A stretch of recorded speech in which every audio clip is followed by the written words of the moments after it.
So ito idol, mayroong hula idol.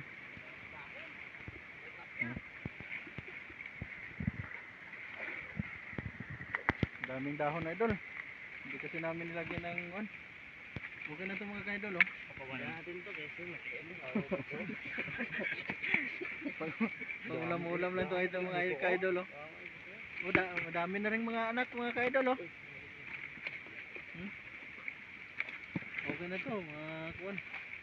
Ang ulam-ulam lang, dala pulutan mga ka-idol.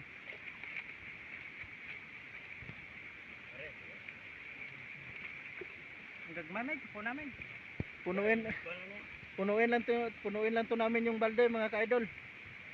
Uwi na kami agad. Yeah, balik naman tayo dito. Kasi bagong harvest lang to yung iba dito. Kaya medyo konti na lang yung natira. Pinipili lang din namin yung mga medyo malaki mga ka-idol. Yung mga maliit pa binabitawan namin.